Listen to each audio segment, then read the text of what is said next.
Prices of drugs and pharmaceutical products have in the last few months increased significantly, affecting operatives of pharmaceutical stores and other healthcare facilities as well as their consumers in Nigeria. Residents of Asaba, the Delta State capital, who spoke, lamented the high cost of popular brands of regular medications such as pain-relieving tablets, heminthics, antibiotics, anti-malaria, among other basic drugs, which used to be affordable, saying that drugs are now beyond the reach of the common man. Okay, look at vitamin C, it's so expensive. What about these normal drugs for pregnant women? They are so expensive, folic acid and Bico. Drugs are so expensive and it's not really helping out. A lot of people cannot buy the small drugs they could buy before now. So I don't know what they should do about it. The drug for, let's say, 500 naira is now like 2,000, 2,500.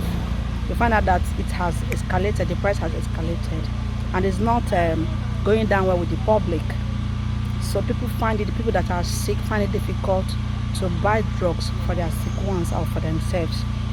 So and the economy is so bad, there's no money to get these drugs, for people that are sick. I had one recently in my compound where our child was sick and she couldn't get the drugs. When she went to a chemist, after everything, it was sold for 5,000 naira. Malaria drugs that used to be, let me say, 200 naira, 1,000 naira. This time around is now 5,000 naira. She could not get the drugs for her child. It was so sad that we started looking for herbal drugs for her to use. And honestly, we felt for her that day in the compound. By the time you get to the pharmacy, even the hospital, they don't even sell those drugs again. It's as though the drugs are being hidden from people to buy.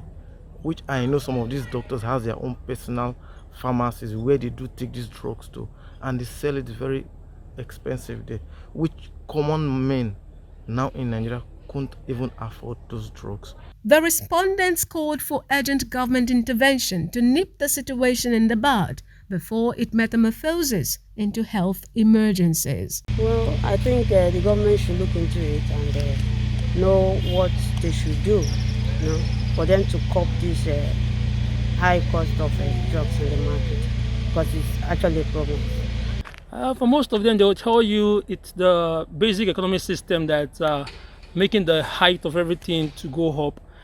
Some of them will tell you the means of distribution and all that, the cost of material and all that. So it all boils down to the government, because when you go and ask, they still tell you it's still the government that makes everything to be high. So we should look into when you ask them, they'll tell you these are the reasons why the drugs are on the high side, but they should still consider us.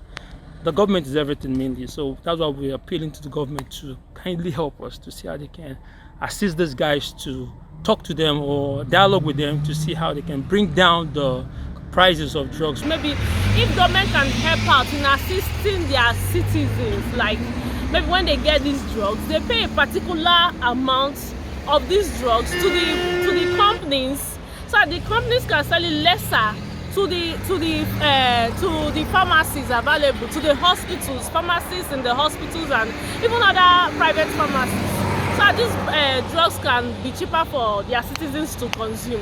And we're about approaching the rainy season where malaria is common to everywhere. You see mosquito flying everywhere, all over the place. So now if government is not coming into it, then which means we'll have so many people being sick with malaria, and there will be no way to help them, no drugs, because they will not be able to have the money to afford the drugs. So if government can come into it, which I know they are supposed to do, and help the people. The Delta State Commissioner for Health, Dr. Joseph Onojeme, in his response, said the state government in its foresight had procured sufficient drugs through the Drug Revolving Fund and distributed to the various hospitals, adding the drugs were available in all government healthcare facilities in the state.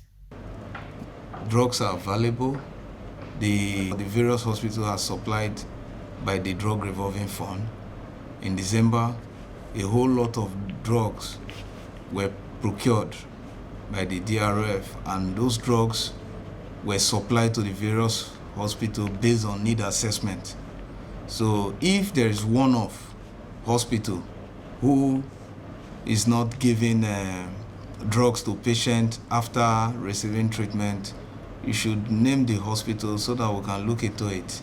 Obviously, there may be one or two issues, but those issues should be brought plain to us so that we can nip it in the bud, so that it will repeat itself, to serve as a point of correction to other facilities. He advised citizens to key into the Delta State Health Insurance Scheme and to focus on the generic ingredients of medications prescribed by the healthcare providers rather than the brand of the medications.